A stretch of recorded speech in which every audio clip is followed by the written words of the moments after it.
Accounting basics. Debits and credits explained. Have you ever looked at debits and credits and wondered why accounting makes something so simple seem so confusing? You're definitely not alone. In this video, we're going to break down debits and credits in a way that's easy to understand. By the end, you'll know what they mean, why they matter, and you'll learn a simple memory trick that makes them much easier to remember. Before we jump into the rules, let's clear up a few common misunderstandings first. Debits are not good and credits are not bad. Second, debits do not automatically mean money coming in, and credits do not automatically mean money going out finally. They are not the same as plus and minus. Instead, debits and credits are simply labels accountants use to record both sides of every financial transaction. Every transaction always has two effects, and that's what the double entry accounting system is all about.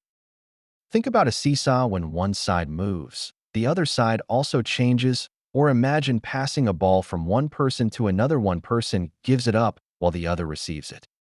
Accounting works the same way. Value always moves from one place to another. Money doesn't just appear out of nowhere, and it doesn't disappear either. Whenever one account receives value, another account must give up value. Accountants often describe this as the movement of economic value between accounts. In simple terms, something is received and something is given in exchange. The receiving side is recorded as a debit. The giving side is recorded as a credit. Now let's look at where debits are commonly used. Debits increase asset accounts such as cash, equipment, inventory, buildings, and money customers owe the business.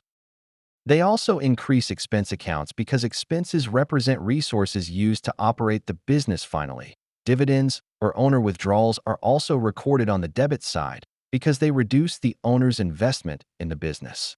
Credits work the opposite way. Credits increase liabilities like bank loans and amounts owed to suppliers. They also increase owners' equity when owners invest money into the business. Finally, revenue is recorded as a credit because earning income increases the company's value. Now let's connect this to the accounting equation. The basic accounting equation is assets equal liabilities plus owner's equity. To understand debits and credits even better, we can expand owner's equity. Owner's equity includes the owner's investments, plus the profits the business keeps, minus any withdrawals. Profit itself is calculated as revenue minus expenses. When we substitute those parts into the accounting equation, we can organize the accounts into two groups. On the debit side, we have assets, expenses, and dividends. On the credit side, we have liabilities, owner's equity, and revenue. One important rule to remember is that debit accounts increase with debits and decrease with credits. Credit accounts do the opposite. They increase with credits and decrease with debits. If that sounds like a lot to memorize, don't worry, there's a simple shortcut. Remember the word dealer. D stands for dividends, E stands for expenses, A stands for assets. These are all debit accounts. Then the remaining letters remind you of the credit side. L stands for liabilities, E stands for equity, R stands for revenue.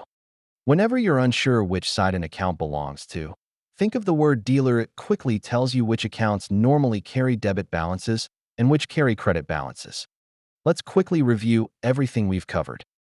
Debits and credits are the foundation of double entry accounting. They are not positive and negative numbers or good and bad entries. Instead, they represent the two sides of every financial transaction. Debits increase dividends, expenses, and assets. Credits increase liabilities, owner's equity, and revenue. The accounting equation always stays balanced because every debit has an equal credit, and if you ever get stuck, just remember the word dealer. I hope this explanation has made debits and credits much easier to understand. If you found this lesson helpful, be sure to like the video and leave a comment with any accounting topic you'd like me to explain next. Don't forget to subscribe and turn on notifications so you never miss another accounting lesson. Thanks for watching, and I'll see you in the next video.